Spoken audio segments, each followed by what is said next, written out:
প্রিয় ছাত্রছাত্রীরা, আজকে আমি তোমাদেরকে এই ভিডিওর মাধ্যমে ক্লাস 10-এর বাংলার যে প্রশ্নগুলো দেওয়া হয়েছে রায়মার্টিন প্রশ্নবিচিত্রাতে ভলিউম 2 2025 সালে মাধ্যমিক পরীক্ষার জন্য, সেখানে অশোকী একজন, এখানে যে প্রশ্নগুলো আছে, যে এমসিকিউ টাইপ প্রশ্নগুলো আছে, ইম্পর্টেন্ট প্রশ্ন, সেই প্রশ্নগুলো আজকে আমরা এই ভিডিওর মধ্যে আলোচনা করব। যে সাজেশান প্রশ্ন এবং এর আগের যেটা ছিল সেটা আমরা অলরেডি আলোচনা করে দিয়েছি, জ্ঞানচক্ষু। তো আজকে আমরা এগুলো আলোচনা করব। তো আগেরগুলো তোমরা প্লেলিস্ট থেকে দেখে নেবে। তো আজকে দেখো, অশোকী একজন পাবলো নেরুদা, প্রতিটি প্রশ্নের মান 1। এখানে বহু বিকল্পীয় প্রশ্ন। একের দাগের প্রশ্ন কী বলা আছে, তারপর যুদ্ধ এলো, এটা হবে রক্তের এক আগ্নেয় পাহাড়ের মতো। নেক্সট যে প্রশ্ন ছিল সেখানে কি বলা আছে দেখো, তারা আর স্বপ্ন দেখতে পারলো না। তারা আর স্বপ্ন দেখতে পারলো না, কারা স্বপ্ন দেখতে পারলো না, এটা হবে শান্ত হলুদ দেবতারা। তাহলে অপশান ঘ হবে সঠিক উত্তর। নেক্সট প্রশ্ন কী বলা হয়েছে, 1.3-এ বছরগুলো নেমে এলো তার মাথার ওপর, বছরগুলো তার মাথার ওপর নেমে এসেছিল। এখানে হবে বৃষ্টির মতো, রক্তের কালো দাগের মতো, রক্তের এক আগ্নেয় পাহাড়ের মতো, নাকি পরপর পাথরের মতো। তো এখানে হবে পরপর পাথরের মতো, অর্থাৎ অপশান ঘ।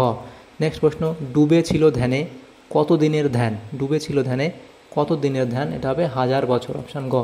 নেক্সট প্রশ্ন ছিল, যেখানে ছিল শহর সেখানে ছড়িয়ে রইল, কি ছড়িয়ে রইল, পায়ের দাগ, কাঠকয়লা, গোলাপি গাছ, নাকি প্রাচীন জল তরঙ্গ।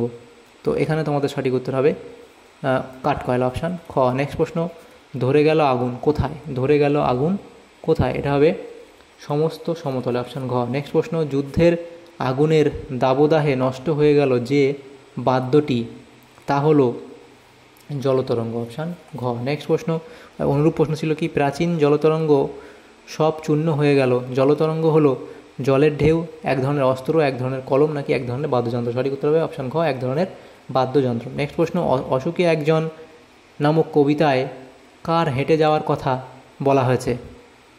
তো এখানে তোমাদের সঠিক উত্তর হবে একজন গির্জার নানের কথা বলা হয়েছে।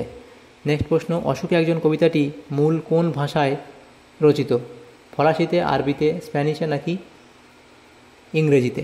তো এখানে হবে স্প্যানিশে, অপশান গ। নেক্সট প্রশ্ন কী বলা হয়েছে দেখো, 1.10, বৃষ্টি ধুয়ে দিয়েছিল, এটা হবে বক্তার পদচিহ্ন, অপশান গ। নেক্সট যে প্রশ্ন ছিল 1.11 দাগের, পাঠ্য অশোকী একজন কবিতাটির অনুবাদক কে হয়, এখানে হবে নবারুণ ভট্টাচার্য, অপশান খ। নেক্সট প্রশ্ন, পাবলো নেরুদা নোবেল পুরস্কার পেয়েছেন কত সালে, এটা হবে 1971 সালে, অপশান খ। নেক্সট প্রশ্ন, অশোকী একজন কবিতার কথক ঘুমিয়েছিলেন কোথায়, এটা হবে ঝুলন্ত বিছানায়, অপশান গ। নেক্সট প্রশ্ন, অশোকী একজন কবিতাতে কত বছর কেটে যাওয়ার প্রসঙ্গ রয়েছে, এখানে হবে 1 বছর, অপশান ক। নেক্সট প্রশ্ন বলা হয়েছে, অশোকী একজন কবিতায় শহর ধ্বংসের সঙ্গে সঙ্গে রক্তের রং হয়েছিল কালো, অপশান ঘ। নেক্সট প্রশ্ন, অনুরূপ প্রশ্ন ছিল কি, একটা কালো দাগ কিসের, পোড়া কাঠকয়লার, প্রাচীন জলতরঙ্গের, রক্তের, নাকি বিভৎস মূর্তি। সঠিক উত্তর অপশান গ, রক্তের। নেক্সট প্রশ্ন ছিল, অশোকী একজন কবিতায় দেবতাদের চেহারা ছিল শান্ত হলুদ, অপশান ক হবে সঠিক উত্তর। নেক্সট প্রশ্ন কি বলা আছে,